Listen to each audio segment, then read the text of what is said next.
This week on the Orange Box Podcast, we talk about the Switch 2's massive sales milestone, more evidence of a new Steam controller coming soon, Nintendo's anti-Palworld patents potentially getting revoked, and more. All of this tonight, but first, on to the new Beautiful Bean intro.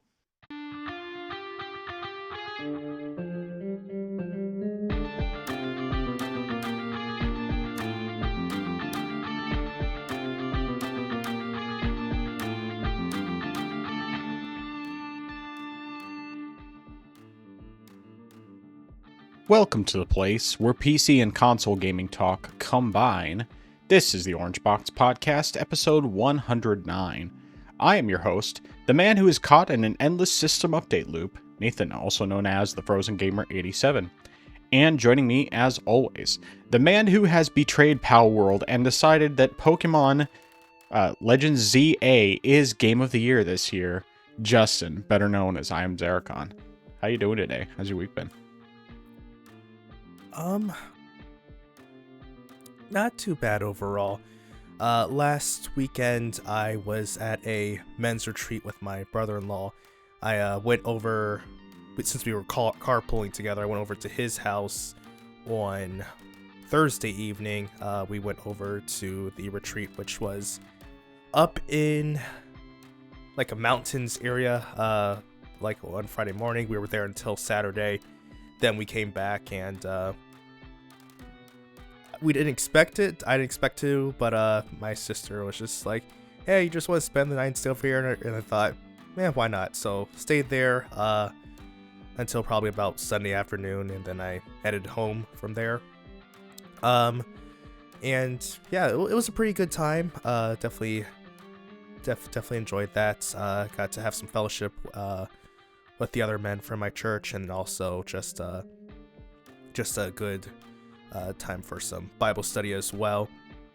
Unfortunately, one of the things we did was we had a bonfire going on Friday night, but it was really windy that evening, and unfortunately, because I already had a bit of a cold that night, just sort of, I think, exasperated things. So Yeah. I still have some of that remnants still going on. So I apologize in advance for any coughing that might occur during the podcast. But yeah, but that's pretty much the gist of things. Oh, now one thing I do actually want to mention is that I forgot to mention this last week, and that was that I actually went to say that I enjoyed the variety discussions we had a couple weeks ago. I thought that was a pretty interesting change of pace, and so if we ever wanted to do something like that again, I'm definitely open for something like that, because it was interesting. It was nice.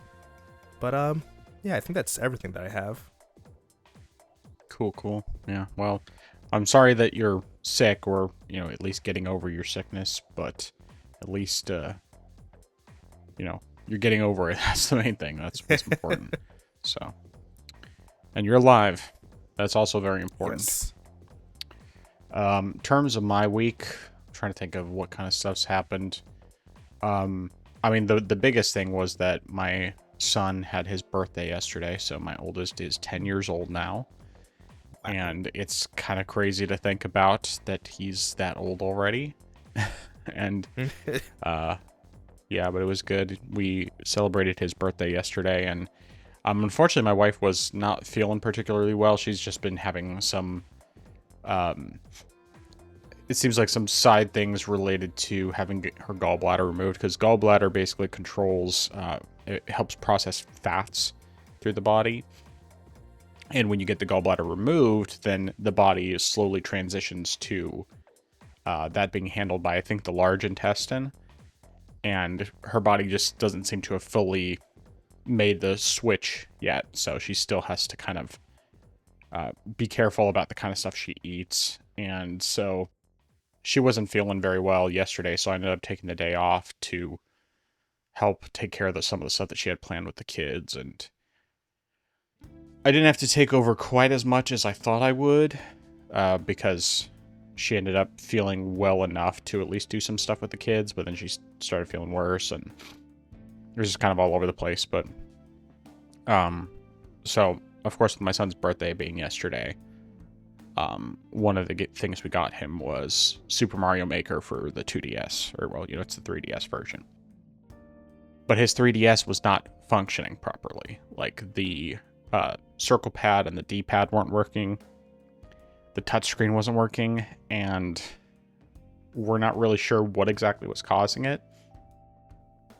So I opened it up, trying to just check, okay, some cable connections, is anything loose?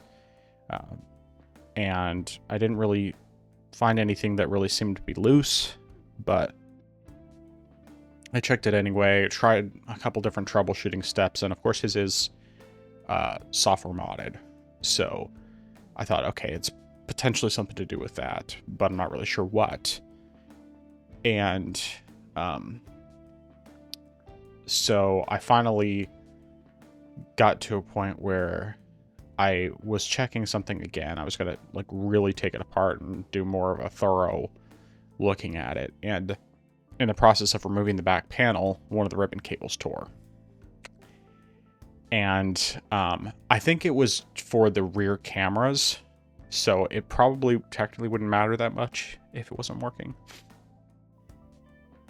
But I looked into it just because it couldn't hurt to look. I knew that Nintendo hadn't stopped fixing all of the 3DS models. Thankfully, they're still fixing the 2DSs and the 2DS XLs, the new 2DS XLs. So I contacted Nintendo, told them, hey, I was trying to get it open, check the cable connections, and accidentally tore this cable, and was able to get a repair set up. So sending it in, technically it may have ended up being cheaper to go with the with just getting another used one or something like that. But the nice thing about this is that if Nintendo can't fix it, they'll just replace it with a refurbished one. And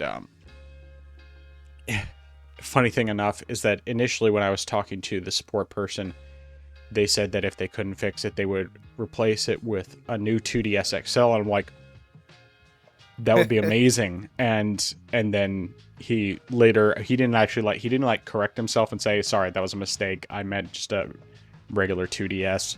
But then he said, we'd replace it with the 2DS, and it's like, okay, that makes more sense. I mean, it would have been great because the new 2DS XLs, if you try to buy one online, they're super expensive because they're just worth a lot because they don't make them anymore. And so either way, I mean, it works out fine, but since I was supposed to send in the SD card with it, I'm like, I don't want Nintendo to know that I have the software mod done. So I take out the main SD card that has all the stuff installed on it. And then I format just a regular SD card that I had that was originally my daughter's 2DS, just like a 4 gig card. I do a format on that, plug it in, and able to start it up without bringing up any of the software modifications. So theoretically, they shouldn't have any idea that I have done the software mod. And yeah, so it but the funny thing is that after I did this, when I restarted it up, everything was working fine. Like the buttons and the touchscreen and everything. I think I figured out what may have happened. I think something got toggled in like one of the startup menus with the software mod that caused it to turn off all those things. Because after that it was working fine. And the weird thing about it is that like I could still bring up any of the custom firmware menus, and everything worked fine there except for the touchscreen. And so I kind of went back and forth on whether to still send it in because of the fact that it was basically working, and theoretically if I just plugged the micro SD card back in, I'd be fine. At worst, I'd have to redo the installation of stuff, but I still have all the games on that SD card and everything that I had put on there. But I just ended up deciding that because of the fact that I had accidentally severed that cable, I might as well just send it in. I'd already paid for it, already gone through the process. I don't want to have to go through it over again, so I just sent it in, and in the meantime, I just am letting my son use my new 3DS XL. So, because I haven't been using it recently. When I told him he definitely can't have it, it's still mine because I put a lot of time and effort into getting all of my physical games copied over so that I would have the digital copies of all those games. So, yeah, because of all that work, I definitely wouldn't let him have that.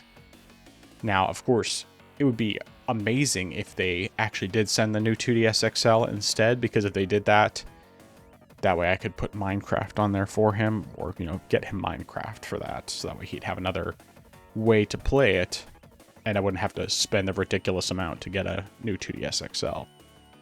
But I'm pretty sure that's not going to happen. They should theoretically be able to fix it. Oh, the other thing is that when I was trying to do it, I had flipped up the little clip for pulling out the ribbon cable for the circle pad, and accidentally broke that clip. Even though I used a spudger and everything to get it up gently. And I've done lots of these things. I've never had any problems with it, but this time it broke. I mean, the cable didn't come loose or anything, and theoretically they should be able to fix it, even if, but regardless of any of that, it should be fine. But yeah, I'm trying to think if there's anything else worth noting. Oh yeah, for my son's birthday, my wife made a blueberry cheesecake per his request, and oh my goodness, it was so good. so good. But yeah, I really can't think of anything else. Had reasonably productive weekend. Got some stuff done, and not maybe as much as I wanted to do, but I still got some things done that I needed to get done, and hopefully in a couple of weeks we can finally do a garage sale. It's just a matter of continuing to sort through things. Oh, I do remember one other thing I forgot to mention. So I pulled out my old laptop because I wanted to try and get files off of my hard drive there. And something's wrong with the fan in it, and so now it won't boot up, or if it boots up, it overheats very fast.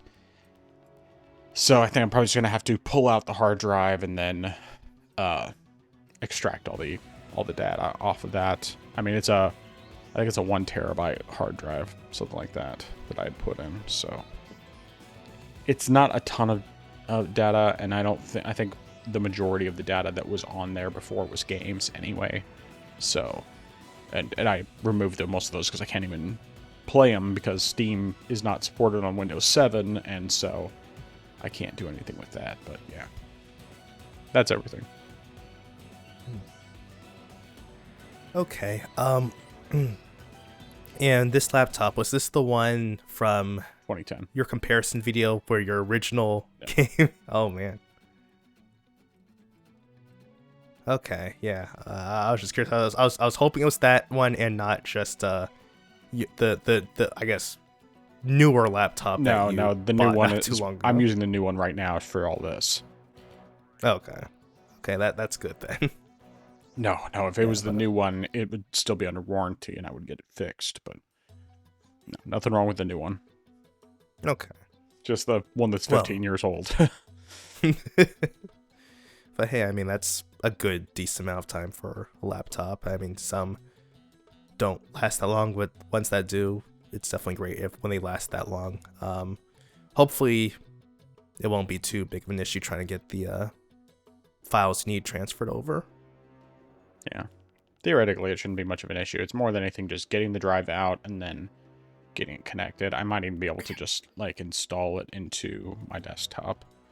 And then I would just have access to all those old files, which would be great. That would be fantastic. Hey, add a little bit more storage to my desktop, and I mean, granted, it's just an old HDD, so it's not going to be all that great in terms of that, but at least, it would be a way to preserve all that data, because it's been difficult. I mean, there have been times where I've been thinking, oh, I need to go back and try to get all that stuff off of there, but I just didn't have. It's just a time-consuming process, especially when the laptop is very old and very slow. So, but yeah. All right. Well, what have you been playing this week?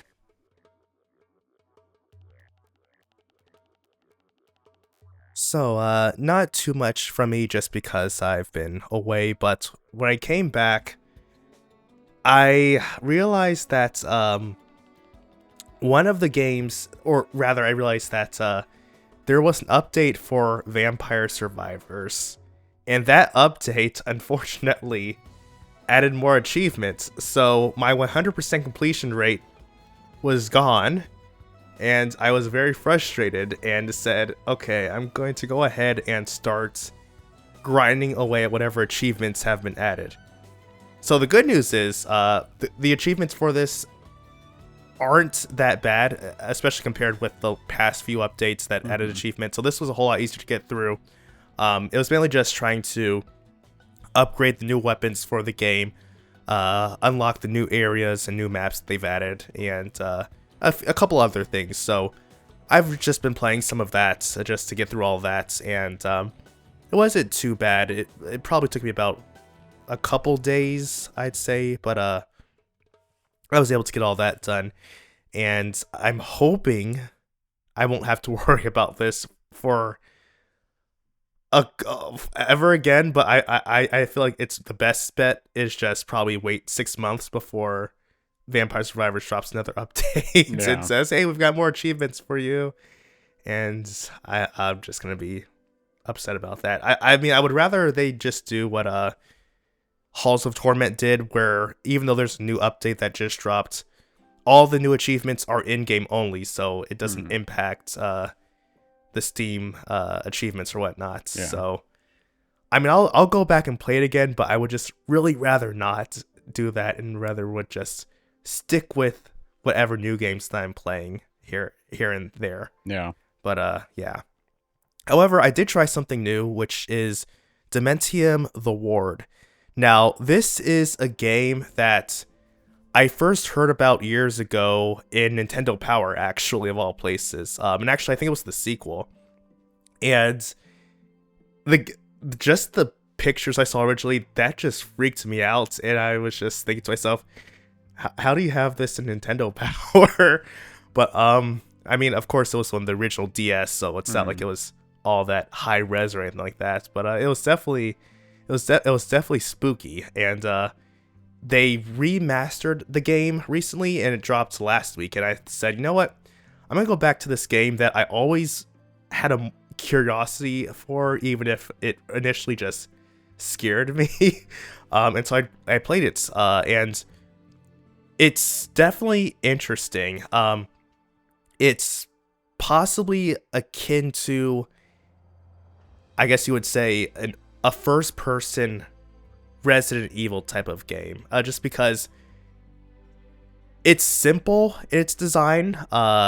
You're going around, I mean, there are very few puzzles, but you're navigating throughout a hospital, and you're trying to, I guess, find your way out. The story is also very minimal as well. There's barely anything telling you why you're there at the ward, what's going on.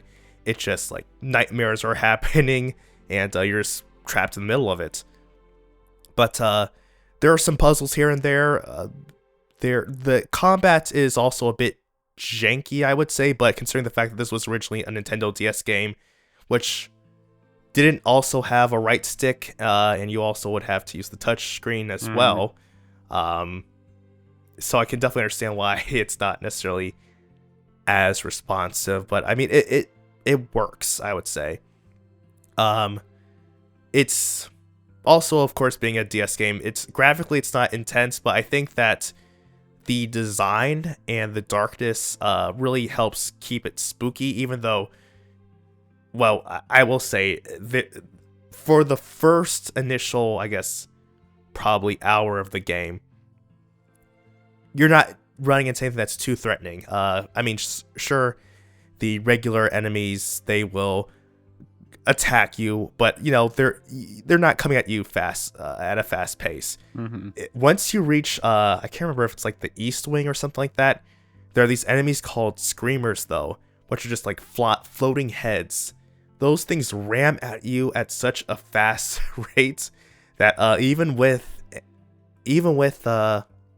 my pistol, I'm firing as fast as I can, and they still almost wipe me out just because they deal so much damage and they are just so fast. It's just annoying. But for the most part, though, everything else seems pretty manageable. I realized later on while I was playing that you instead of having to go into the menu to switch your weapons out, you can actually switch them with the D-pad. But I think that because of having to scroll through all your inventory items, it's probably better just to pull up your menu and change your items.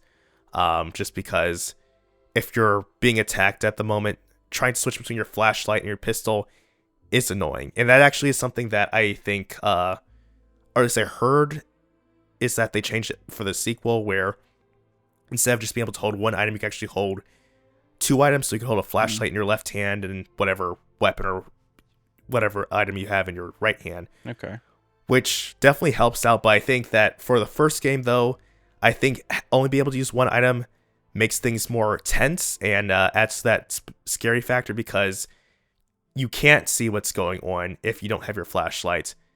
And you also can't attack enemies. And you have to try to guess where they are and switch between your flashlight and your weapon. So that way you can get an idea of where they are and how close they are to you as well when engaging in combat. But overall, it's not a bad game. It's interesting. I mean, I don't know if it's still in sale or not, but when I bought it, it was, I think, $8 or something like that. So I think for that price, it's pretty fair. And I don't know how long the game is, but I think I'm like in the third or fourth chapter of the game. But yeah, it's interesting so far. But yeah, that's everything that I have. All right. Well, I do actually have some thoughts about Dementium. So,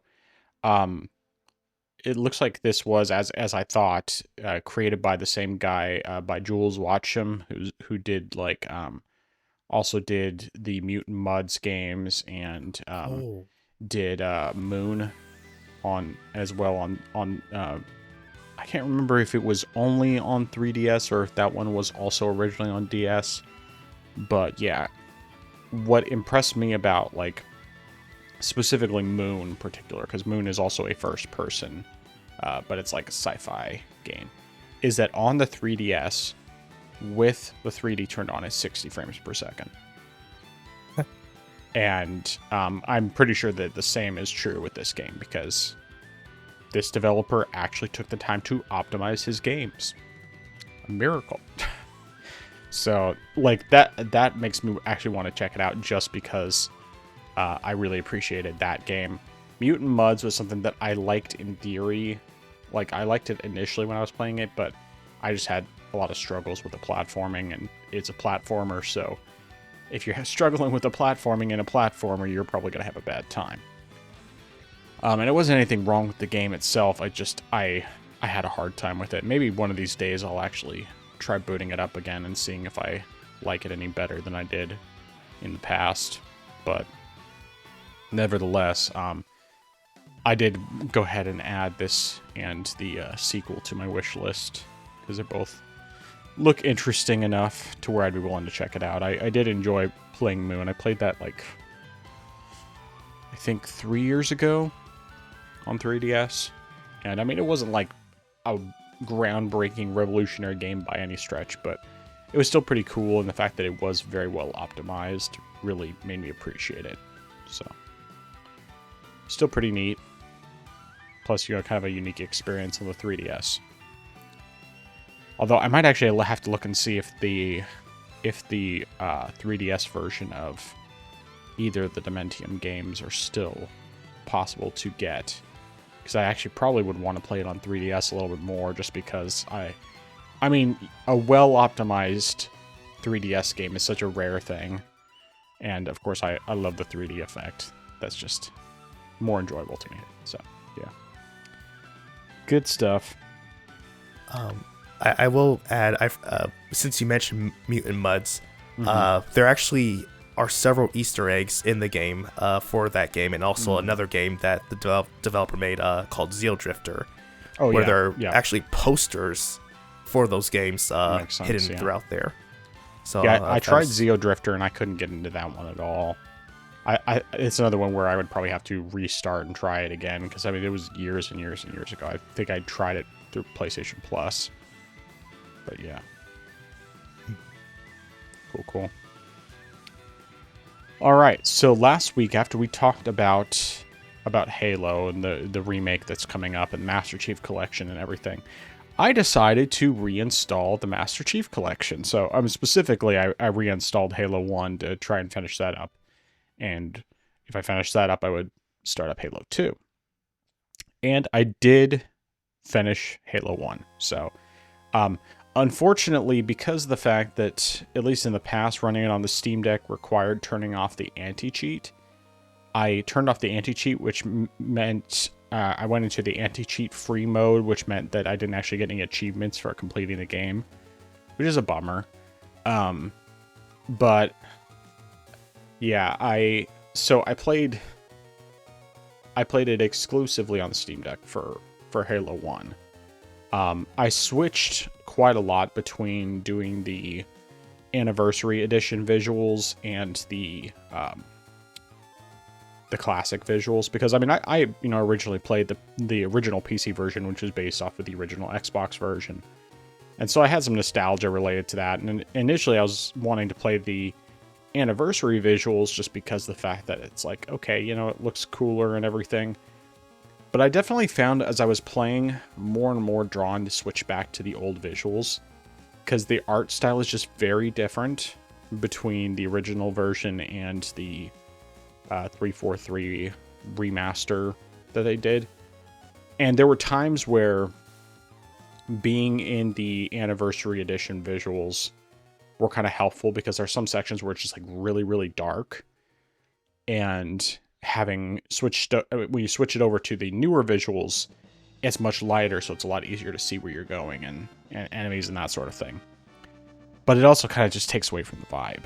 So I went ahead and I did some switching here and there, but I mostly played with the classic visuals. And either way, it's locked 60 frames per second with enhanced visual settings at 800p, or no, I had it at 720p because I wanted the widescreen. But and yeah, I finished that one. I was about halfway through before I started playing last week, and I think altogether it was around my total number of hours was about 20 hours for the campaign on Halo 1. Give or take. It might be a little bit less than that, since there was a couple times where I tested out other games previously, and I don't remember how much of those I actually played before, but yeah, I mean, it's still a really solid game. Like I said, I do have very mixed thoughts about the visual differences, but the way that the original visuals look, it is very nostalgic, of course, and then also, I mean, it definitely feels more Bungie, which it was Bungie, classic Bungie. That you could definitely see where like some of the inspiration for Destiny came around, when it came to all that. But having finished that, which I only played that on the Steam Deck, I went ahead and installed Halo 2 first on the Steam Deck and then also on my desktop.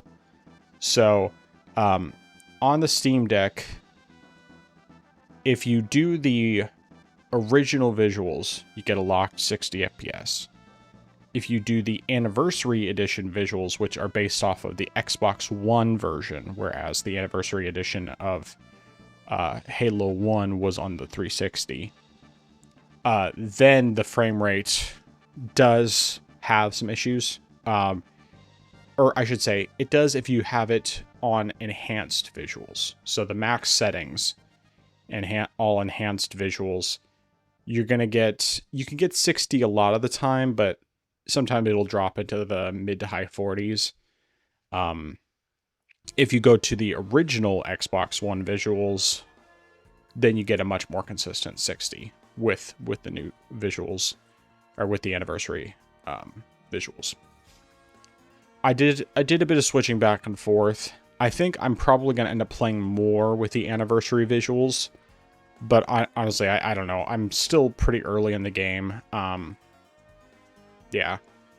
So I don't have a whole lot to say about it from that standpoint. I mean, other than the fact that, yeah, it runs well.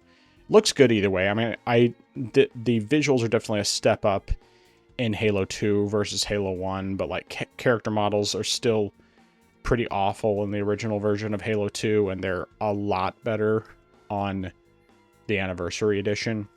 Running it on my desktop, 240 locked, no matter which visual settings I choose, whether I go with the Anniversary or the original visuals. But yeah, so it's pretty good stuff. I was enjoying myself quite a bit. But I can't remember why exactly I stopped. I think it was just because I wanted to mess around with some other games. I don't know how much I'm going to be playing Halo 2 in the near future, but at least there is, the potential if I decide I want to play some more. So, but I did end up getting back into another Crab's Treasure, and I played a whole lot of it. I was playing pretty much almost exclusively on my desktop.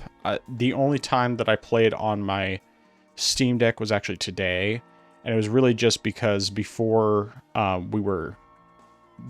while before we were going to be recording tonight, I wanted to I couldn't remember the name of a location, and so I was wanting to look it up for my dissuasions, but in order to find that, I needed to get back into the game and then teleport to the area, or at least find the teleport location. And so in the process of doing that, I decided, I got some time. I'll go ahead and mess around a little bit and try to do some other stuff. I ended up wandering into one of the last bosses unintentionally, and attempted that fight a few times before I decided I wanted to back out, because I wasn't really meaning to go that far yet. I wanted to go back and face some optional bosses so that I could do some side stuff before I go into the final area and everything. But in short, I have beaten, well, like right now what's being shown is 5 different bosses, and altogether I've beaten, I want to say 8 bosses. Because here, there's these 5. There's one that I forgot to record, and then there was 2 that I did on the Steam Deck today. So yeah, 8 total bosses. So yeah, I love this game. Oh my goodness, it's so good. So good. So first of all, there's that boss I mentioned with the fork on the knife that like saws you and then tosses you into his mouth. I actually found out that if your health is higher, you can avoid you can avoid getting killed that way. And so he actually, if you have high enough health, then he'll saw you and then toss you aside, and then you can still heal. But I think he was the next boss I beat in the game.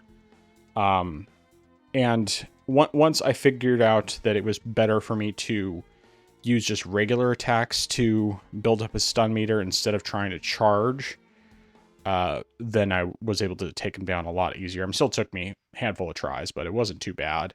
That boss is Pagurus the Ravenous, which is like this big crab thing that you fight in the sands between. But I wanted to beat him mostly because then I could wander freely without having to worry about it. And of course, playing on my desktop, I'm getting 200 plus frames per second with everything maxed out, 1440p. So I was definitely glad to be playing there. But yeah, like I said, there's five different bosses shown here. One of them is one that I came across by accident last week, or came across his arena by accident, but because of the fact that I came in the arena from the opposite side of where you're normally supposed to come in, I was able to basically be glitched out of the arena. So I was able to escape, but like I couldn't fight him, and he didn't like walk off the edge or anything. So there was no cheesing. It was just getting away. But after I played for a while, I ended up getting back to him the way you're supposed to get to him. And his name is Hykia Intimidation Crab instead of Imitation Crab. Yeah, it's but pretty fantastic. Yeah, the bosses that I fought, I think there's been like 2 or 3 that took me a handful of tries. Most of them, it was 1 or 2 tries. I haven't really had much of any that were like really hard. And even the ones that took me a handful of tries, for the most part, I didn't feel like, oh, this is super frustrating. It was just more like, okay, it's a Souls game. I mean, it's, you roll with the punches and you figure out what you need to do better. And then you go in and try again. And, I've been having a good time with it. Oh, one of the things that's really fun is you can discover a costume that basically lets you dress up as Solaire from Dark Souls. It's like, yes. I mean, it's not exactly the same, but it's like that the helmet looks like Solaire's helmet, and then the outfit has a sun with its arms up in the air and stuff, and it's pretty fantastic. So I've been rocking that outfit for since I got that, and just having a great time with it. But I don't know how many bosses I have left. I know I definitely have 2. I'm not sure if there's any other optional ones that I haven't come across, because I came across one optional one this evening that I was specifically looking for, and then I came across a second optional one that I wasn't looking for, but that I took out when I came across it. And so I'll have to look and see if there's any more. I know I have a bunch of like optional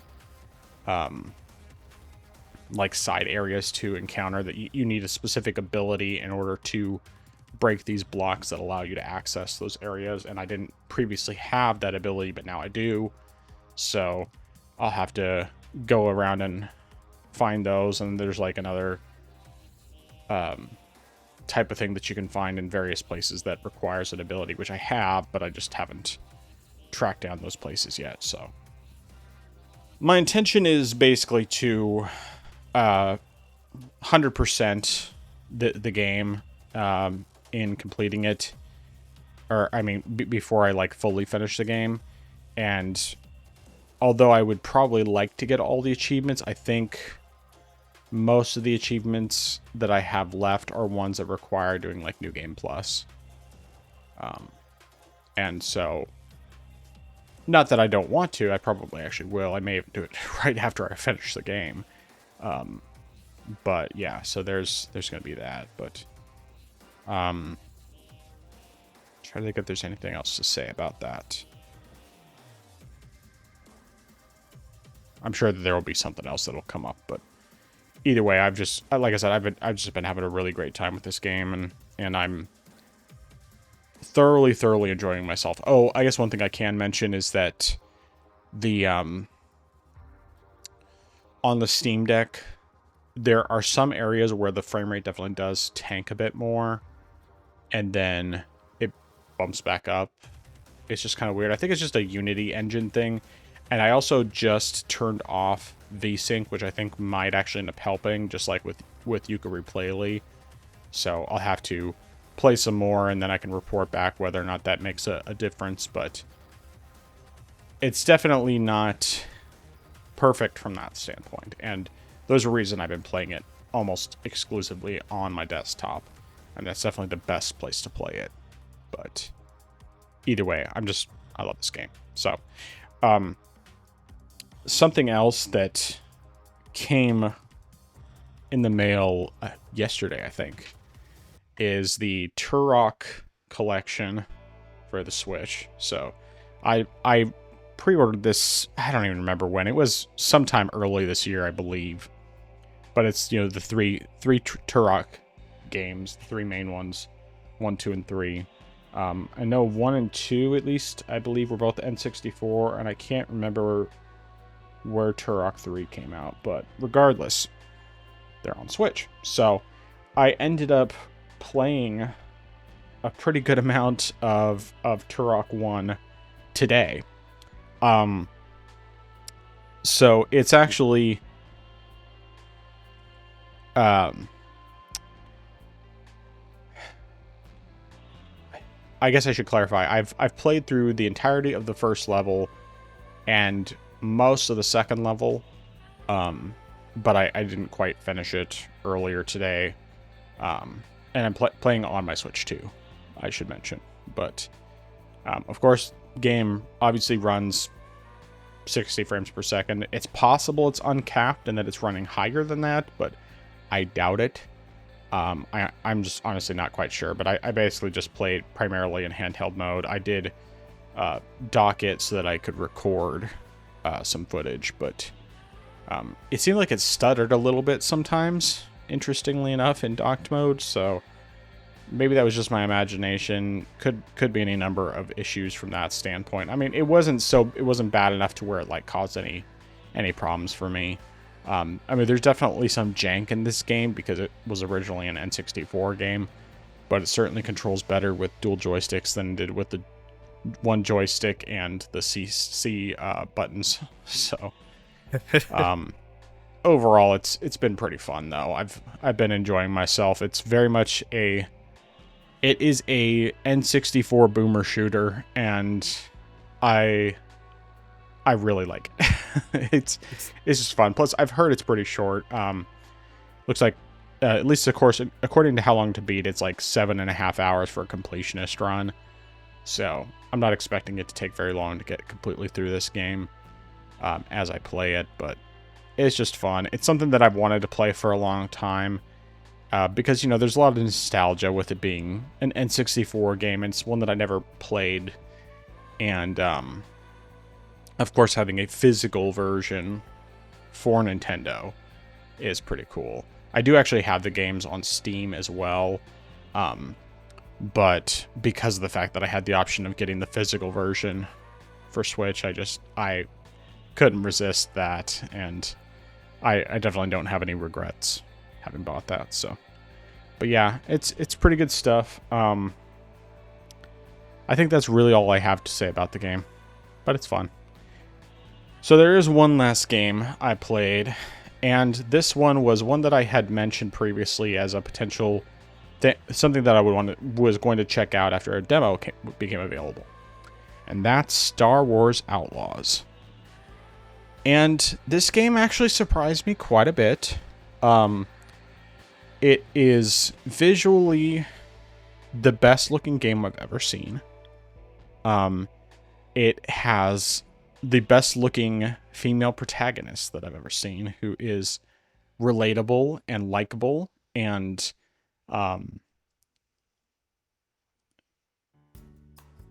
she's the definition of girl power, but in a good way. And I am finding myself absolutely loving this game and thinking about it constantly. It runs at a buttery smooth 30 frames per second.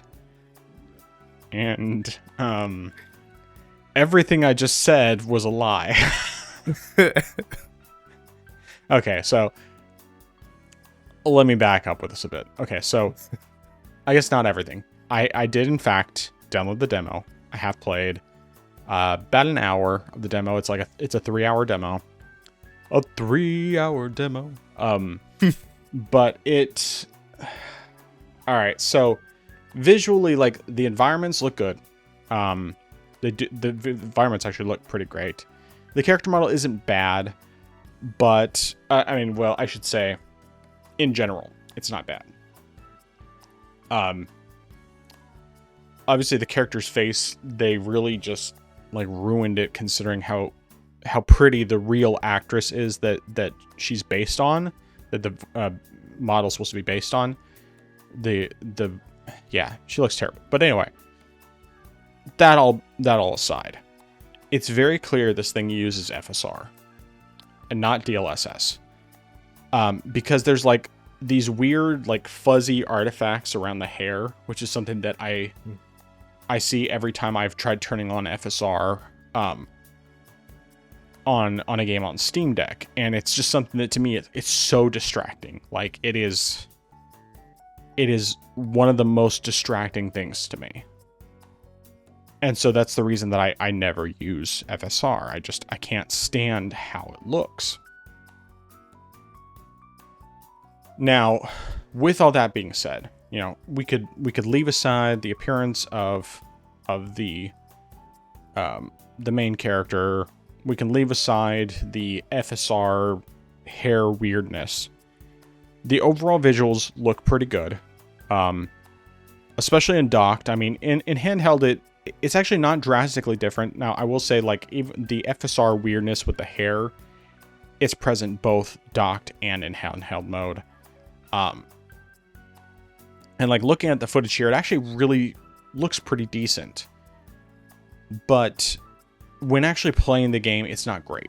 And of course, being 30 frames per second is definitely the biggest downside. And there do seems to be some stutters here and there. I mean, it's nothing like so bad to where it's dramatic. Really, 30 frames per second is the main problem with this game.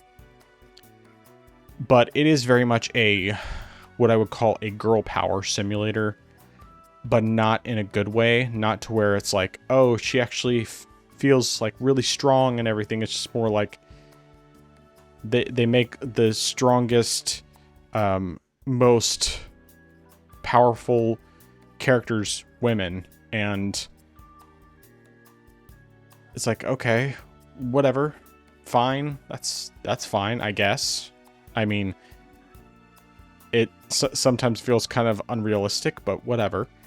But even leaving all of that stuff aside, because like the Horizon games do that to a degree as well.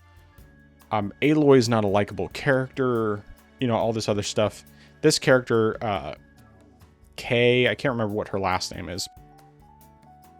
She's not the arrogant, like, I'm smarter than you know, character like Aloy is. So she's not insufferable from that standpoint. But the problem with this game is that the gameplay just isn't good. The combat feels kind of slow and imprecise. The character just feels kind of boring. The general exploration is kind of boring too. And I mean, granted, yes, this is only me having played for an hour. It's like doing a single mission.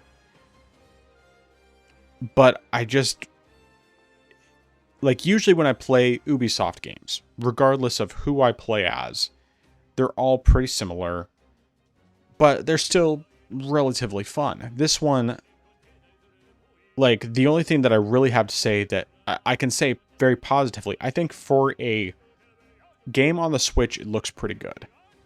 The music is great. Or the music is fantastic. It's excellent. You know, it's pretty much what you would expect for a Star Wars type game. I like the environments. I mean, I like that kind of stuff. The problem is that the rest of the gameplay just isn't fun. And I feel like typically the kind of people who enjoy this game, they and I do not have the same type of taste in games. And I don't necessarily have a problem with all Ubisoft games, even if they are very samey in many ways. This one, I just feel like it's samey in some ways, but the problem is that you have a character who's not strong enough to be fun to play as, but also not likable enough to make up for the shortcomings. But then she's also stronger in some ways than makes sense, like being able to take out an enemy in a single punch in some cases. and it's like, she's 100 pounds soaking wet. I mean, it's, I went into this trying my best to just give it a fair shot and say, okay, I set aside certain things. Can this game be fun? Would this game be fun at a higher frame rate? Would it be something that I would enjoy playing more? And I just can't say that it is at all. It is just not a game that I found myself enjoying at all. Like, and that's not even trying to compare it to like Jedi Survivor or Jedi Fallen Order, which of course are fantastic in terms of the gameplay. And of course the combat is great because you have a Jedi and doing all these cool tricks and deflecting blaster bolts and everything like that. The problem is that she just feels so painfully uninteresting and I don't know. It's just, it isn't fun. I wish that I could enjoy this game. Because like Assassin's Creed Valhalla, I looked at that one, and previous years, like, I wasn't even interested in playing it. I was, particularly because of the bloat involved. Then when I eventually got back into Assassin's Creed Odyssey after 6 years of slowly working on it and finished it out, I was much more interested in checking out Valhalla, and of course I got it on sale, so I figured it would finally be worthwhile.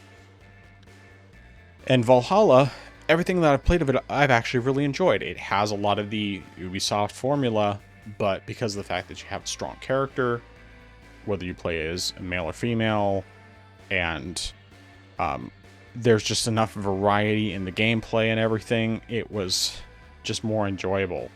And the characters aren't even necessarily like characters I like per se, even if I think I like Eivor in Valhalla better than I liked Alexios in Assassin's Creed Odyssey. But I don't know. This game is just, it just doesn't feel like anything special to me. That I'm just gonna be honest about it. Like, that's really what it comes down to. I wish that it was better, that I could give it a real fair shake and say, this is actually not as bad as I thought it would be, and it's actually kind of fun. The problem is that it's just not. And of course, the fact that I don't find the character interesting or likable or fun to play as really doesn't help anything. You have to have something there. Because all these checklist items would be great if you had a character that was actually reasonably fun to play as in some way or another, even if they made her overpowered. I mean, I don't know. It might kind of sound like it's a catch-22, either you make the character super powerful and I don't like it because of that, or they don't make her powerful enough and I don't like it because of that. But it's just, it's so many things about it. And I want to be able to like this game. I want to be able to give it a real shot.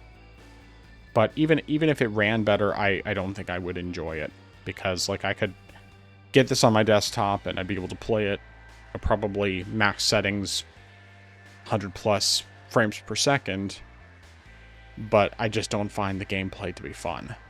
And I'd rather play a different Ubisoft game if I'm going to play an Ubisoft game.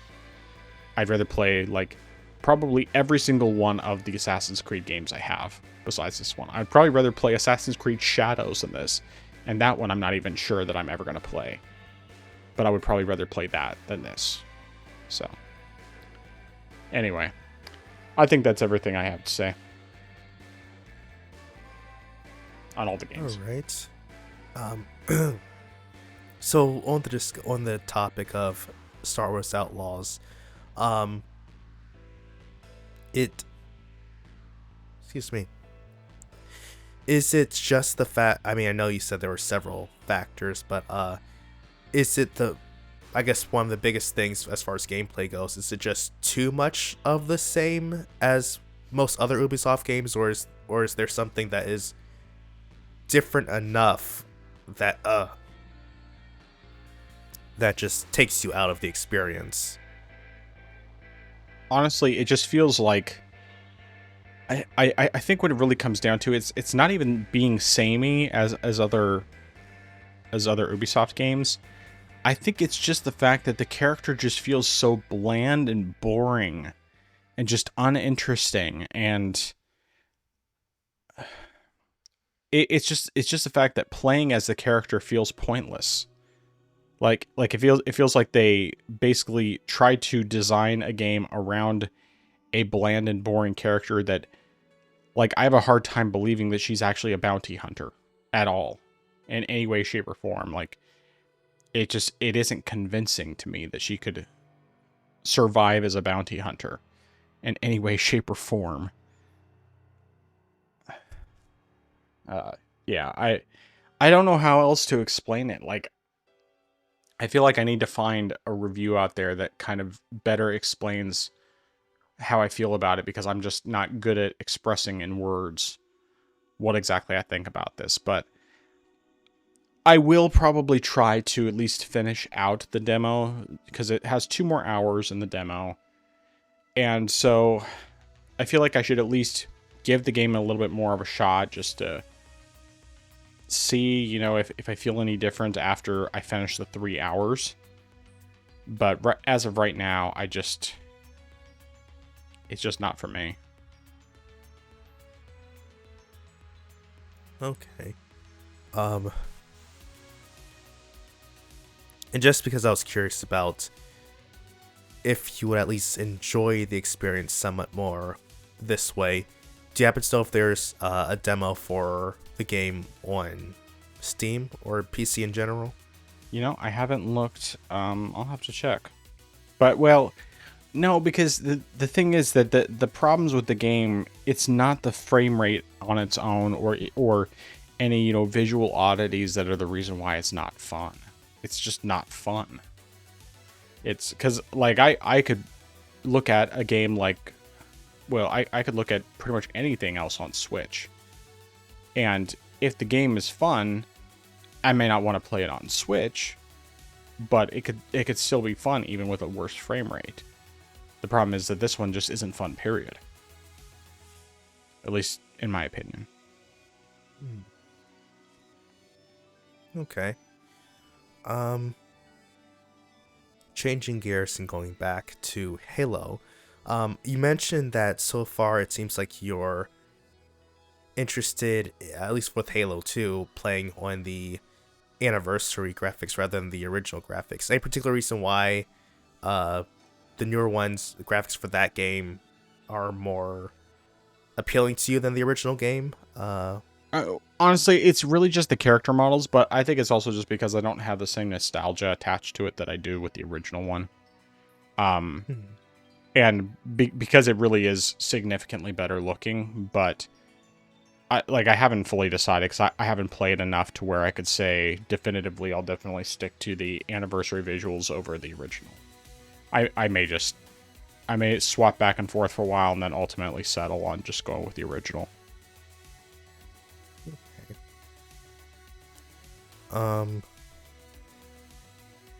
Sorry. And I guess with the anti-cheat disabled, I take it that means like you can't do any type of online stuff and you're just restricted to campaign. Mm-hmm. Okay. I mean, I wouldn't do the online stuff anyway, but I didn't realize that it would be disable achievements as well. But I think they might have worked something out to where anti-cheat can still work on the Steam Deck. Because, like, I know initially when it first, when the Steam Deck first came out, it didn't work. But I know that at least some developers have made easy anti-cheat work on Steam Deck. Okay. I'll have to look into that then. Yeah, I think that's everything I have. All right, sounds good. All right, so we actually have some more topics this week. First piece of news is that the Nintendo Switch 2 has reached a very impressive milestone of 10 million sales in the first 4 months. So I believe this is as of the end of October. Nintendo Switch 2 has reached over 10 million in sales for hardware units. Let me just double check that article and make sure I'm not missing any details here. Yeah, so it's just over 10 million units in the first half of the fiscal year, which is more than either the PS4 or PS5 did in that same amount of time. So, not really much else to say on that front, but what are your thoughts? Yeah, it's definitely impressive. And I mean, also consider the fact that even though it's just the first fiscal year, which would, be 6 months, considering the fact that it no, wait, never mind. I was thinking it came out much later than that, because it came out in April, June 5th, correct? June 5th. June 5th. So yeah, even though it's within the same fiscal year, the numbers are going up until September. So that's, June, July, August, September. That's 4 months. 10 million units in 4 months. So that's, pretty impressive. And obviously also, unlike with the Switch 1, Nintendo did much better with having units available for launch, so that I think definitely helped a whole lot. So it wasn't like there was a large period of shortages going on. It's not like you had to wait months before you could get a Switch 2. So they definitely did a good job with that. I mean, also, like we said before, leading up to the launch of the Switch 2, even though people, were hyped with the Switch 1, because people already knew what to expect with the Switch 1 and knew what to expect for the Switch 2, that momentum was still going over. So, the people who enjoyed the Switch 1 would want to get a Switch 2 because they knew that the Switch 1 delivered on what they were looking for. So that definitely helped on that end. And I mean, it's definitely impressive that they were able to outsell so many different consoles within a short period of time. And I mean, like I said, I think that, saying within the first half of the fiscal year is one thing, but actually, as far as the actual months from availability, that's a short period of time. So that makes it even more impressive, in my opinion, in that regard. And of course, Nintendo was expecting or forecasting to have better sales within the full fiscal year, I believe. I think, like I said, 19 million. Which definitely would outpace the original Switch, the PS4, and the PS5 within the same period of time. And I mean, looking at this, it's definitely possible that Nintendo could outpace and, maybe even outsell the Switch 1. But, I think possibly that would also depend on if they want to make other iterations, which they possibly will, of the Switch 2, like Switch 2, obviously an OLED version, but also, Light. What's the mini version called? Lite. The smaller version? Yeah, the Lite, if they want to make a Switch 2 Lite. Which they might do. But yeah, I mean, I think they've definitely hit a good stride here, and I see no reason for that to slow down anytime soon.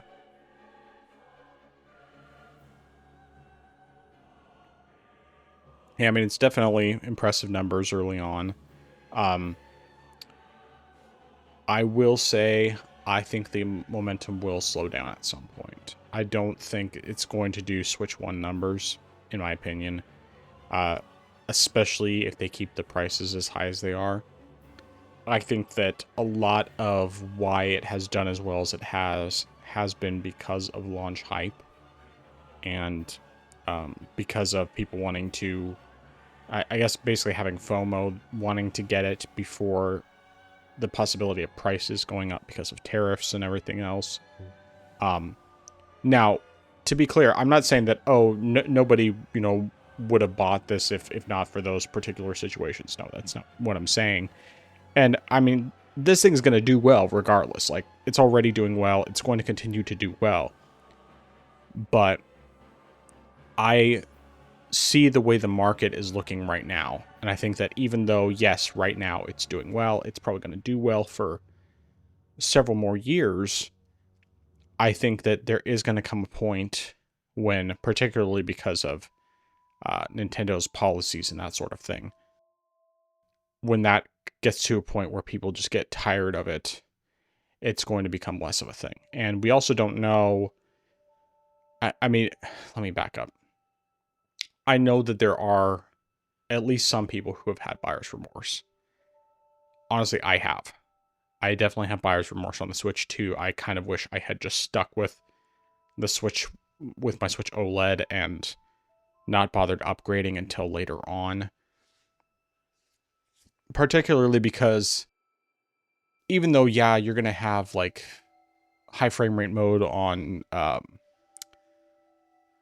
what you call it, on Metroid Prime 4, I don't feel like right now there's anything that really makes the Switch 2 worth it for me.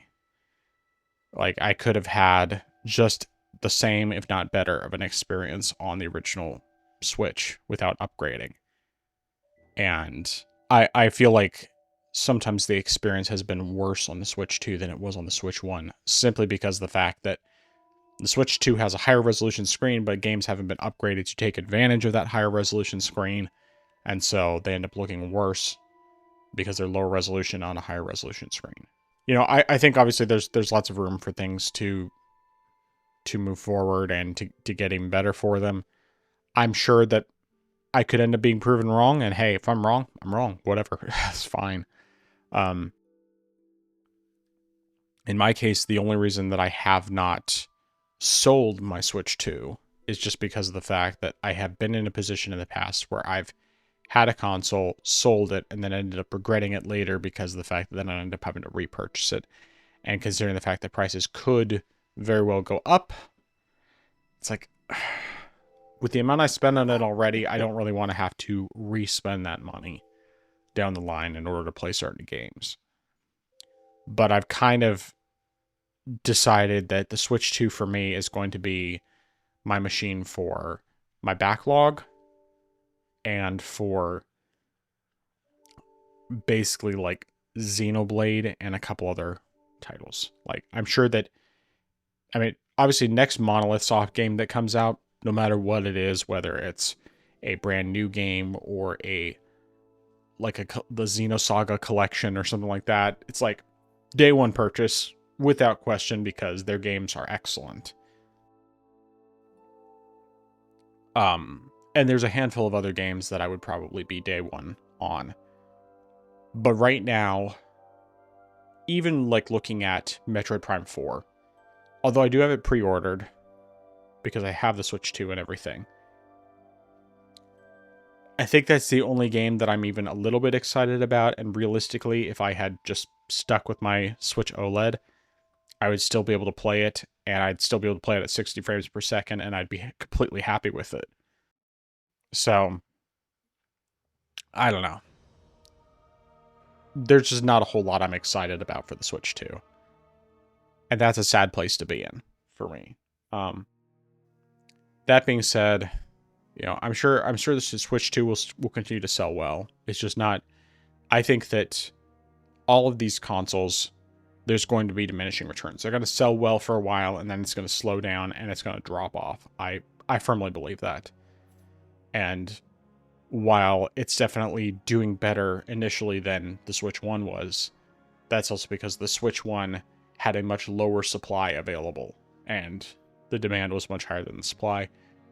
Now, supply is plentiful because Nintendo was prepared this time for the demand.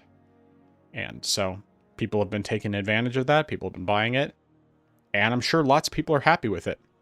I'm just one who's not entirely happy. So, but yeah, that's all I have to say. So a couple questions from me. I guess the first one is, yes, there could be a slowdown. I mean, there most likely will be a slowdown, but do you think Nintendo can compensate for that with brand loyalty, as far as like keeping sales momentum going. Maybe. I think the main issue that I see is well, I definitely think that there is, you're right, there's brand loyalty. There's some people who are just like hardcore Nintendo fans. Some people are fanboys, fangirls, will buy it no matter what, will be happy with it no matter what. They won't even admit to themselves if they see any flaws that are present, or even if they see those flaws, they'll just ignore them. That's normal practice. And, I mean, I'm not saying that, like, I think, the sales are going to drop off a cliff, that suddenly everybody's going to wise up and go buy a Steam Deck instead, which is the smarter choice. But I just think, in general, with the way consoles have been selling as it stands, it's like, yeah, you have strong sales early on, but you don't know how many of those sales are people who previously bought it versus new customers. And I think, just like with the PlayStation 5, I very firmly believe that you're going to have a lot of the same customers that you had with the previous system, but you're not going to sell as many people to as many people. Because I think a lot of the reason why the Switch 1 did so well, I mean, apart from hype and just everything that it did for Nintendo and for the games and everything else, and of course it had a bunch of great games and everything like that, it was also the fact that there wasn't really anything else like it at the time. I mean, yes, there were handheld PCs, but they were a lot more expensive and just not on the same level from the standpoint of simplicity and also providing those games and everything else. The Switch 2 is coming out at a time when the Steam Deck is a thing, when there's a bunch of other handheld PCs that are competing. And because of that, while yes, it's absolutely going to do well for a while, I think that a lot of the magic is not there in the same sense. And furthermore, because the price is so much higher, I don't think there's going to be as many multi-Switch households as there was with the original Switch. Because the original Switch wasn't that expensive. I mean, $300 was not bad. And of course, you'd eventually did the Switch 2, or I mean the Switch Lite that was, $200. And so it was a lot easier for people to do multiple Switches in a house. Now, there will still be people who will buy more than one for their household. People who want to spend more money, so on and so forth. But I also think that that's going to be a lot fewer because the price is so much higher than it was with the Switch and the Switch OLED and the Switch 2. Or I mean the Switch Lite. And so I think that that in and of itself is going to significantly reduce the sales. Now, of course, we'll come back 8 years and see where we are. Whether the Switch 2 ends up outselling the original Switch, or if it undersells, or, what have you. I could be completely wrong on this, and hey, if I'm completely wrong on this, I'll take that L and be like, okay, yeah, I was wrong. All right. It's still not as good of a device as the Steam Deck. But, like, I know for me, especially, the thing that I loved the Switch so much, and I happily bought more than one of those. But now, with the Switch 2 and everything else, I don't think I'll buy more than one. I think I have the one. I may eventually sell it, but I honestly just haven't fully settled on it. I think part of the issue is also the fact that because the Switch OLED has gone up in price, I can't just be like, okay, I'm just going to sell the Switch 2 and get a Switch OLED instead, and then just go back to the previous model and not feel the buyer's remorse to the same degree. But because the Switch OLED's gone up in price, I don't really want to do that. So, I don't know. Obviously, I'm not necessarily representative of the average person who bought a Switch 2. But I know that there are others who feel the same way that I do. And I really do believe that ultimately, not because I'm in the majority by any stretch, but I do not believe the Switch 2 is going to sell as well as the Switch 1 did. I think that the 10 million sales, great for them. I'm not surprised by it at all. I just think that in the long term, it's not going to do as well. I do think they'll probably reach 80 to 100 million, which is nothing to shake a stick at. I mean, it's still incredibly impressive, but I just don't think it's going to reach that 150 million that the Switch 1 sold. Unless they have price drops. If they have price drops, it could. But we'll see. Yeah, and that was going to also lead into my follow-up question, which is if Nintendo happens to have a bigger drop-off with the Switch 2 compared with the Switch 1, for the reasons you said, like with the prices and whatnot being higher, tariffs or no tariffs, do you think they would be forced to have a price drop for the Switch 2 if there's just like such a drastic drop-off in sales that they say, okay, we really want to get our numbers up, how do we do that? Apart from, saying, let's release this game ASAP, or let's try to get more third-party support and get this game over ASAP, or something like that.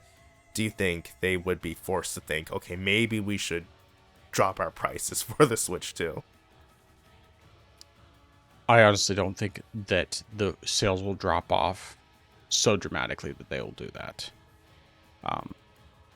Is it possible down the line that they'll go back to doing price drops in the future? Maybe. But I just have a feeling with the way the market's been going with all the console sellers, I think that price drops are a thing of the past and that they're not going to happen anymore. And that it will either go up in price or be static at best. And considering the fact that we had the Switch 1 go up in price 8 years later, having never gotten a price drop at all, apart from, holiday sales or whatever, I just have a feeling that that's going to be how it is going forward.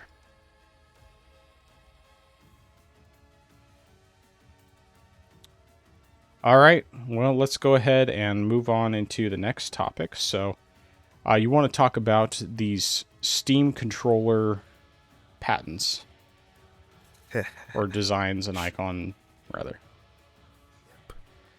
Yep, so they have a sort of new update, and this is coming from, sadly, it's Bradley. He made this post on Twitter/X, and this is for the Steam controller 2.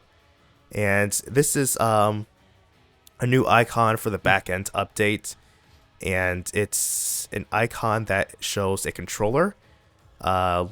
Looks like a regular controller, except this one, unlike other ones, happens to have two square, little square things on them, almost similar to you might expect from a Steam Deck with the trackpads. And this is, which is mentioned to be, the Steam Deck 2. I mean, sorry, not Steam Deck 2, Steam Controller 2. And this hasn't been, shown up anywhere else, but that's what's been presented. Also, it has a 3D model as well of what the Steam Controller 2 looks like, and the 2D model is like missing a few things that the 3D one has, like the D-pad, I think both of the other right stick, and also certain buttons like the D-pad and I think the start and select. But it is very similar to what's shown in the 3D render, and of course no official news has come out from Valve about this, but it's definitely, but Bradley has definitely, posted stuff that has been credible in the past, so I find no reason to doubt this leak here. But what are your thoughts on this? Well, I mean, it appears this is real, but I'm a little concerned about the way the icon looks, because that makes me think that it's going to be laid out very similar or more closely to the layout of the original Steam controller than the actual Steam Deck. It's like that 3D render, I've never really understood whether that was actually an official render, like somewhere from the Steam backend, or if that's just something that someone came up with. if that 3D render is like the legit, this is in Steam's files, then okay, I'm not worried about it. But if it isn't, then I'm a little worried, because the layout only has one joystick, no D-pad, and then the buttons and the trackpads. And while the buttons and the joystick are in a better position than they were on the original Steam controller, which had both of them at the bottom of the controller in a really awkward position. Oh, in fact, do I have my Steam controller here? Oh, no, that's right. I think my son used it last. But I don't want it to be that layout without the second joystick, without a D-pad. And I'm hoping that either that is a temporary image, or that they're using that and that's still not a perfect representation of what it's actually going to look like. And the 3D render is the actual, this is what it's going to look like. Because the 3D render is like, that's perfection. I love that. And assuming it still has the the 4 back buttons, day one, without question, potentially more than one of those controllers, so that I have one for me and one for the kids to use. But yeah, that's essentially my thoughts on it. That's you said something that I had not considered, and that's the fact that the icon is completely different. The icon is what we actually could be getting, and yeah, and now I actually have some concerns now about that. Because if I mean, it could they pull it off better, maybe, but I think that the current trackpads are possibly, at least for the purpose, or more specifically, I would say the left one would be worse than what the original Steam controller had. Just because in the case of the original one, Steam controller, at least for the technically D-pad, that one had, buttons inside of it that sort of like you could use it as a D-pad, unless you're trying to do something like do some serious platforming. It still functioned as a D-pad essentially. But the current left trackpad on the Steam Deck, that has no such functionality here. And the trackpads on the icon do appear to be very similar and like identical to the ones where it's just like a square, and just like a square touchpad. So I think it leaves no reason to doubt the fact that it will be pretty similar. But I think because of that, I do think that we still would be getting something like an actual dedicated D-pad, and hopefully an actual right stick as well. But I think that we should be getting something that is slightly different and closer to the 3D render, because again, we don't have the start and select buttons, and I think that's something that should be there. Yeah. I mean, that's pretty much a guarantee. But I definitely hope it's gonna be there. One thing I actually do have a question about regarding the render is how comfortable the controller might feel. I mean, personally, it kind of almost reminds me of the Switch controllers in the little grip thing, which was okay to play with. I mean, granted, the positioning of the buttons and the joysticks are completely different here, so I think that could definitely help out. But just because of the size of the Switch grip with the Joy-Cons, it wasn't optimal to me. But this might be better though overall. I will say that even if it doesn't have 4 rear buttons, even if it just has 2 like the original Steam Deck, I'm sorry, not Steam Deck, Steam controller, I still will get this day one. Only question I'm just wondering at this point is the cost of it. I mean, considering the fact that it has the 2 trackpads and everything else, and I would kind of like this to have gyros Yeah. gyro support. Yeah, it should have gyro. It should definitely have that, but I'm just curious. I would maybe guess then this could possibly be in the range of $80 to $90. Um, it would be nicer if it was closer to 70, but I have a feeling it might be 80 to 90. Right. But if it does have at least most of the functionality that the Steam Deck has, I mean, obviously minus the screen, then I definitely would think this would definitely be a day one purchase for me. I would say. Do you have any like guess or prediction as what you think the price could be? I am just going to do a conservative estimate and say $90 if it has all the features built in, which is pricey. But if it has all the features that the Steam Deck has from that standpoint, obviously minus the screen, I think it would actually be worth it. And I think that that's way more worthwhile than the Switch 2 Pro controller. And I actually like the Switch 2 Pro controller. I mean, it's a nice controller. I mean, you know, I have it right here. I used it when I was playing both Star Wars Outlaws and Turok earlier. And like, I really like it. It's a comfortable controller and everything. And of course it does have 2 back buttons, which is great. But like, I want the Steam controller to I mean, if that's $90 and it has all the features, the 2 back, or, you know, the 4 back buttons, the trackpads, gyro, you know, everything else, that'd be worth it. I honestly, if it has all those features, it might be $100, which is really expensive, but that's also a really nice controller. And the hope would be that it would be something where, for one, it would be very well constructed, so it's going to last a long time. 2, it would be modular to the point where it would be easy to switch out parts if you need to.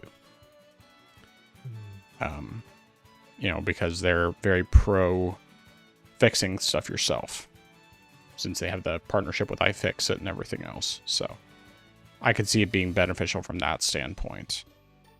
Plus, of course, it'll be compatible with your Steam library, which is important, obviously. Yeah, I mean, I would definitely be disappointed if it didn't have 4 back buttons, because I've gotten so used to having those on the Steam Deck. Especially because of the fact that the you know, other controller that I have has the 4 back buttons. And I mean, they're smaller, of course, but I don't like playing games without the back buttons whenever I can help it. At least when I'm playing games on Steam, because I like having that ability to customize the functionality for those different things, like sprinting and healing in Souls games, and for like picking up items and that sort of thing. You know, having all that mapped to back buttons is extremely convenient and just very, very nice to have. So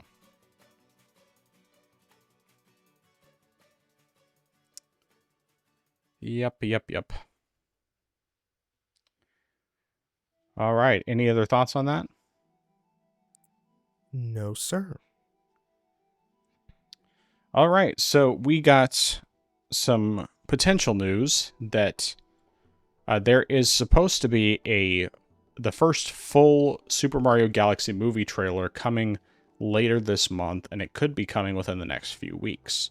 According to My Time to Shine, a movie outlet with accurate reports in the past, the next trailer for the upcoming movie is set to premiere in theaters ahead of Wicked for Good, which I believe is the sequel to Wicked, on November 21st. But it's supposed to be appearing online before that, before November 21st, and then make its debut in the theaters with Wicked for Good. So, we don't have any further information beyond that, but what are your thoughts? Yeah, I mean, I think this is definitely possible. I mean, it would make sense. You would want to have a trailer ready to go, you know, ahead of time for the movie, since it's coming out next year. And I mean, I think it's supposed to schedule release April 3rd. So yeah, I mean, you definitely want to have your trailer come out ahead of time, and I mean, I think this would be about 5 months ahead of time. So I think that's pretty ripe. Um, and I mean, I think with people going out to see Wicked for Good, and I think also it said Zootopia 2 as well. So, there would definitely be a lot of families going out to the movies around that time. So that would be a good time to start advertising for the Mario Brothers film, to get that going in. So get the hype going for that. So yeah, I definitely think this is definitely possible. Also, it'll be good to get some more information about the movie as well, as far as, what the plot's going to be like, what inspiration from other games are going to be integrated into it, how many different games are going to be integrated, also what new characters will be coming in as well. So I think, assuming, of course, this is actually happens, it'll definitely be something that we can talk about after the trailer drops. But yeah, that's essentially everything that I have to say. Yeah, I mean, I'm looking forward to seeing whatever this trailer is. I'm hoping beyond hope that maybe they'll tone down the girl power aspect of Peach this time around, but I'm not expecting that. I have a feeling that it's probably going to end up pushing it a lot further than it went in the first movie. But, I mean, I guess a lot of it also just depends on how heavily they still have Miyamoto involved, because I think the major reason why it didn't get pushed any further than it did was because Miyamoto was so heavily involved in the first movie. Either way, I mean, like, I'm cautiously optimistic, because obviously overall I still really loved that first movie, even though every repeat watch I'm just reminded at how much I dislike what they did with Peach, and how far they took the girl boss stuff, because it just makes her really obnoxious to deal with. It's like, it's fine if she's capable, but the girl boss stuff just went a little far for my taste, to the point where she just wasn't a likable character. But either way, I mean, I'm still planning to take the kids to see the movie in theaters, unless there's something dramatic that just makes me decide, okay, this isn't happening anymore. But yeah, that's about it from me. I guess I should just say, with the rumor, it seems very likely. I believe that it's legit. So, all right. Any other thoughts before we move into the last topic? No, sir. Well, as our resident Palworld, would you do the honors? All right. So, looks like Nintendo is getting checked by the U.S. Patent Office. If in case you haven't heard, Nintendo has had some patents going on regarding different gameplay mechanics, and one of the more recent ones that they've had has been with let me be more specific. The one that has been blocked is one that is discussing about having captured or I guess like having a captured entity or creature, battling alongside you, and then also I think having it fight with you automatically or via manual control. I'm sorry, they said a sub character. However, the U.S. Patent Trademark Office Director John A. Squires has personally ordered to have Nintendo re-examine the patent because of possible previous patents that would make this invalid. And other ones, for example, going back to a patent that was granted to Konami in 2002 referring to a sub character flying alongside the player either automatically or manually. This was in the grant, and the patent was granted in 2022 to Nintendo itself, which also has a similar patent there. But also this patent also conflicts with other things as well. And let me see, what was the thing that it said specifically here?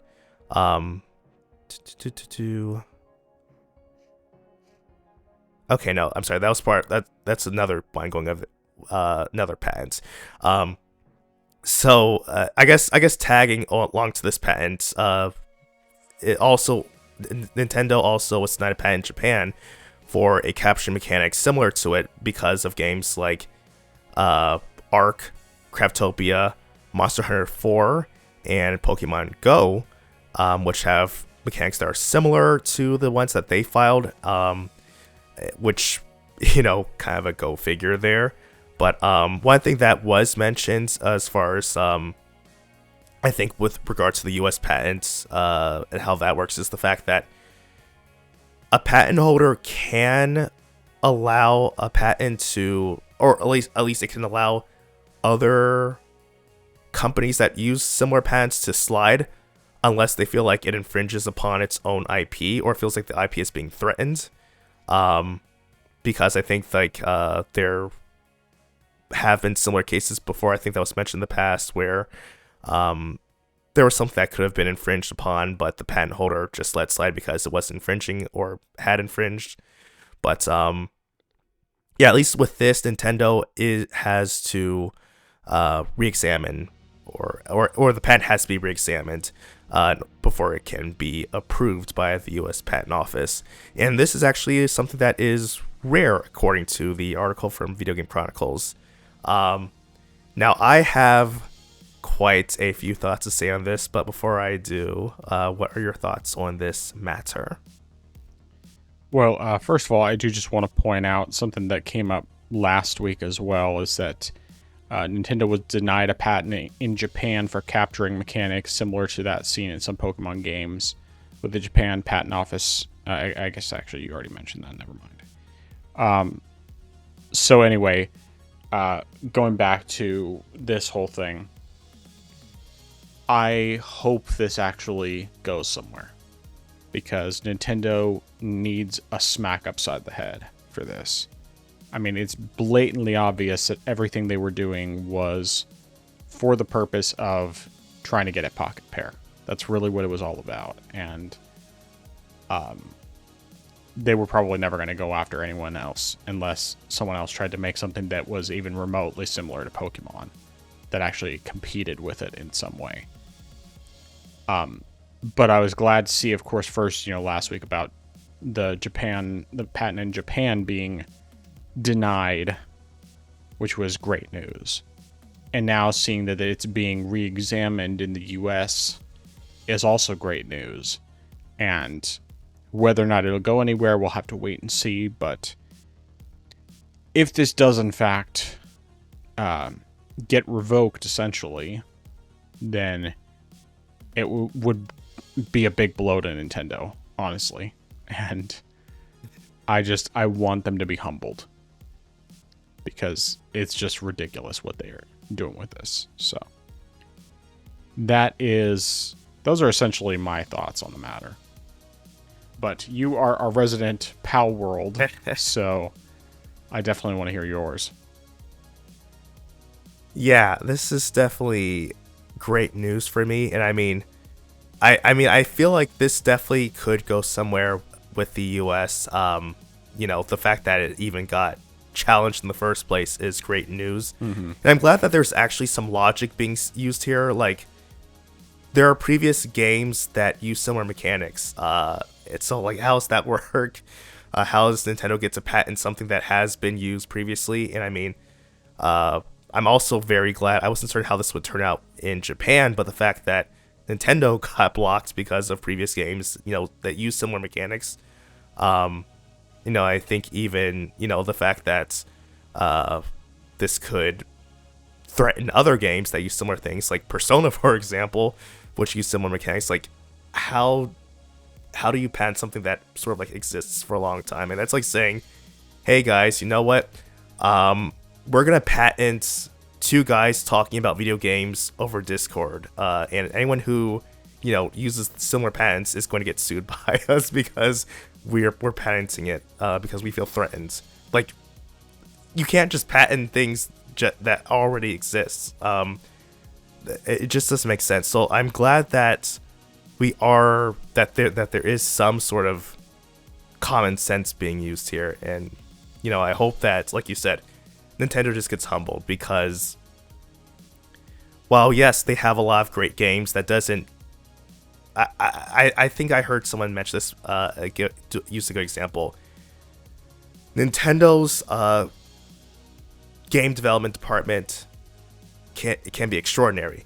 Their legal department is just horrendous, though, because they just are completely backwards with how they think and operate. I mean,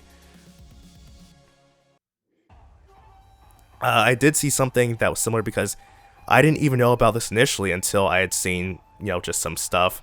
Is that I didn't know that Pokemon Legends ZA actually diverges from the traditional Pokemon gameplay and is more like I guess real-time combat and stuff like that, which I didn't realize. And then looking at some of the combat, I thought, while not exactly one-to-one in the fact that the Pokemon trainers don't actually have any direct involvement, I thought, this just kind of reminds me of Palworld, just because you are running around arena with your Pokemon fighting other Pokemon / trainers. Only difference is the trainers don't actually have any weapons in their hands, but I'm just like, okay, I guess, Nintendo was like, alright, fine, you want us to innovate our games, we're just gonna make Palworld then. Which I just find that interesting enough. But I am glad that, though, still, that Nintendo is getting challenged here. I'm hoping that there is definitely a lot of pushback, and I would like there to be enough pushback where, because I know that the lawsuits with Pocket Pair are still ongoing, that there is enough support there that ultimately Nintendo can, either lose the case or just like push for dismissal overall, and that even certain features that were patched out of the original game can be added back in. For example, using certain pals that can glide. That's something that I really think was stupid to be removed. And then also just certain animations, like actually tossing out your pal sphere to, summon your pals instead of just raising it and then they appear, which I think is also just weird when that ends. But, Yeah. All in all, this is a great step forward. I just hope we get some more good news in the near future. But I mean, again, there are previous games that use similar mechanics that already exist, and the fact that so all of a sudden now these things can be patented is just ridiculous. And I'm just gonna go back one last time and make an example. Having patents for game mechanics just stifles the industry. Look back at Warner Brothers with the Nemesis system. Think about how many games could have used this type of system if Warner Brothers didn't patent it. And I mean, the fact that they've sat on that patent and it's going to stay there for at least another 7 years before anyone can use that is ridiculous. And I mean, also, I think it was I can't remember what it was. It was like the wheel, I think like wheel choice thing or something like that. The dialogue wheel. Yeah, the dialogue wheel that EA had. I mean, sure, it's not a big thing, but something that is like neat and something that could be a cool mechanic for other games to use. No one else could use because EA decided to patent that. And while it doesn't necessarily matter too much now, since games load in faster, and also they try to hide loading screens anyway, but Bandai Namco, they patented mini games during loading screens, which, you know, was great if you're playing Dragon Ball Z Budokai games, but, you know, otherwise, outside of that, you just had to deal with the loading screen. And I'm not saying that, you know, you needed something to do, but it was just a fun thing to do to pass the time while you waited for the game to load. So I think that patenting features and certain things in games just sucks. I mean, sure, you can, you know, definitely protect an IP, you know, protect your trademark, your brand, whatever have you. But as far as just like game mechanics, that's not something that we should be patenting, because it just stifles creativity. Allows people to actually make newer games, make better games, and just try something new that the original creators might not have thought about, or, you know, probably just didn't care to implement in the first place. So yeah, that's really everything that I have to say on my little soapbox.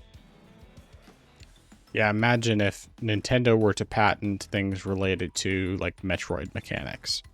Oh gosh. Or if FromSoft decided to patent the Souls-like mechanics. My Steam library is gonna like drop by a third. Yeah, shrink dramatically, shrivel up, wither away. Yeah, good stuff. All right. Well, I don't have any other stories to cover tonight. I mean, there was one thing about Microsoft, but I don't really want to get into that tonight. Might talk about that next week. But yeah. Anything else you wanted to discuss before we close out for the night? No, I don't think I saw anything else that really stood out to me. All right, sounds good. Well, let's get into our recommendations and dissuasions. So why don't you start us off? All right. So my recommendation is going to be. Oh, did I not save that? All right.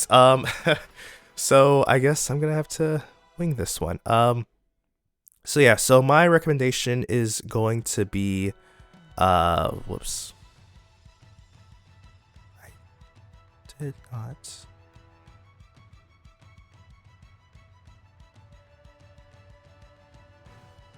Okay, yeah, I'm sorry.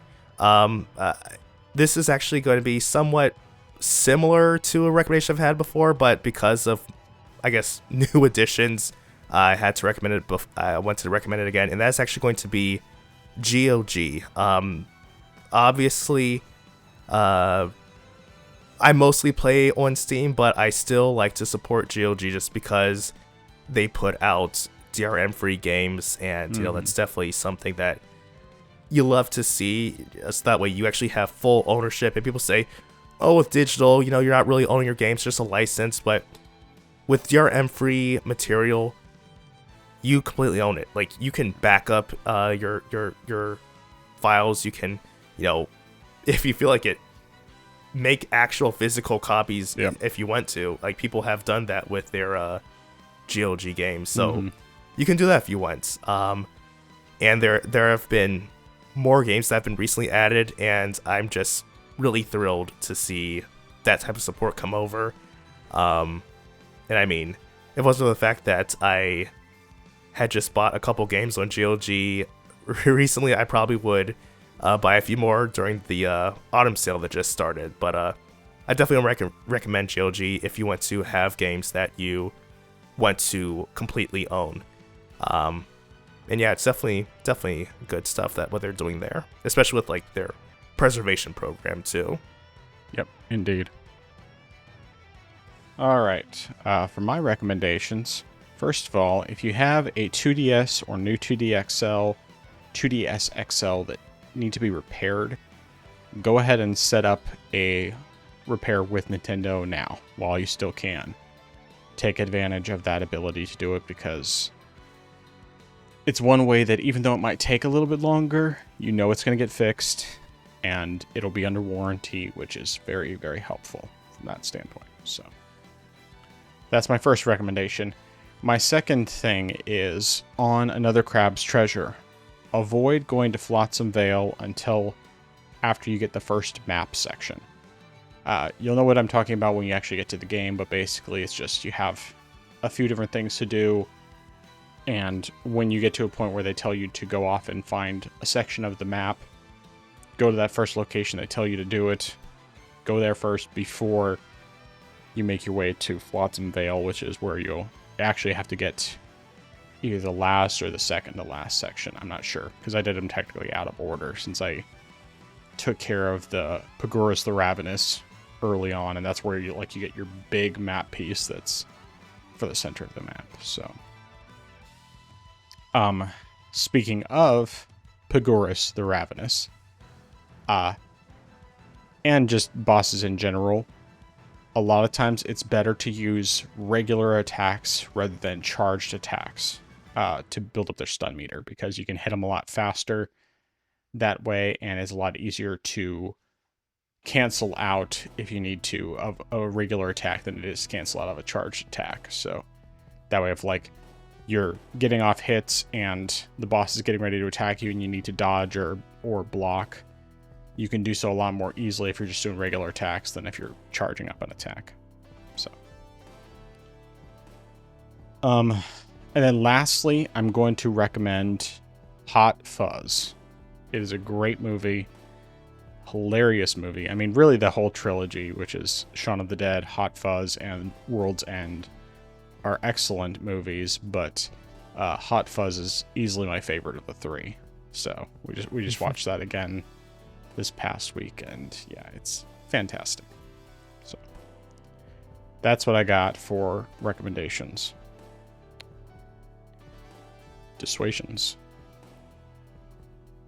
Alright, so my dissuasion is going to be... Excuse me. My dissuasion is going to be, if you are... Whoops. If you're going away for a trip, even if it's for a few days, don't forget to bring your charger cable with you. I've seen that happen with my brother-in-law. Fortunately, he was able to use one, but even if you think it's gonna be fine, make sure you just don't forget it, even if it's just for like a couple days, because you just might end up needing it. But yeah, so that's my dissuasion. Excellent. All right. Well, I have a couple of dissuasions. First of all, because this is something that happened to me, do not make the mistake, if you are trying to get into weightlifting or back into weightlifting after not doing it for a while, of forgetting to stretch. Because you could very well end up very sore if you try going back to your routine after a long time of not doing it and you haven't stretched. And unfortunately, that has made things more challenging for me to where I haven't been able to get fully back into it. So I will make sure that when I'm recovered, I stretch properly before I start lifting, and then also not try to do as many reps as I was doing before, because I can't quite do that many. I can still lift the same amount of weight, but not as many reps as I could do before. So it is what it is, but just don't make the same mistake I did. And secondly, do not buy games like Star Wars Outlaws on Switch 2 without checking out the free demo first. There may be some exceptions where it's worthwhile to just go for it, but especially when it's like a big game that is more or less considered an impossible port, it's a really good idea to wait and check out the demo before you go spending the money, because you can't get a refund from Nintendo once you buy it. So take advantage of those demos and don't buy a game until you have tried out the demo. And that's all I got. Very useful. All right. So where can people find you? They can find me on my channel. I am Xeracon. That's IAMXERACON. So youtube.com/@IamXeracon. No new content. I still need to finish working on the Expedition 33 review. but I'm gonna hopefully try to have that out this time, Lord willing. But that should, planning to get it done this week, finally. I also have my other channel, Justin's Bible Blog. That's at Justin's Bible Blog. No new content on that. I have several things I want to talk about, but it's just a matter of scheduling the recording and getting all that together. But yeah, we'll see what happens with that. All right, excellent. Well, you can find me on my YouTube gaming channel at thefrozengamer87. Nothing new up on there apart from most recently the 24-hour live stream I did to raise money for Stack Up. And I don't know when the next time is that I'm going to put something else up. I just haven't really had time lately to do a lot of extra stuff, and so it's just on the back burner, as it has been for a while, and we will see what happens, whether or not I can get any of those things done anytime soon. If I end up getting a decent amount of time off around Christmas break, I might try to get a few videos put together. I just honestly don't know, because since we have like different staffing than we did last year, I don't think I'm going to be able to take quite as much time off as I could in previous years. So we'll just see what happens from that standpoint. And then there's other projects that really take higher priority for the house and everything else. So there's that. There's a YouTube channel for the podcast, which on YouTube is at the Orange Box Podcast. On Rumble, it's not a custom URL, but you can find it there searching for the Orange Box Podcast. The video version of the podcast goes live every Friday at 7 a.m. Central Time, barring any technical issues. And the audio-only version, which goes live on every major podcast platform, including Apple Podcasts, YouTube Music, Spotify, Deezer, iHeartRadio, Amazon Music, and others that aren't coming to mind off the top of my head, that goes live at 12 a.m. Central Time every Friday, barring any technical issues. And lastly, I have my YouTube cooking channel, Not Authentic But Delicious. That's YouTube at NABD Cooking. Nothing new up there for quite a while, and I don't know when there will be something else new up there, but there are some good recipes, some great recipes, and somewhere between 30 and 40 different things up there. So you can check those out if you want to have some noob-friendly cooking and just all really, really, really good stuff. So I believe that's everything. All right, last chance. Any final thoughts? No, sir. All right, well, I am the Frozen Gamer 87. That is I Am Zeracon. We are the Orange Box Podcast. And until next time, hopefully Nintendo will get their just desserts. Orange Box Podcast. Out.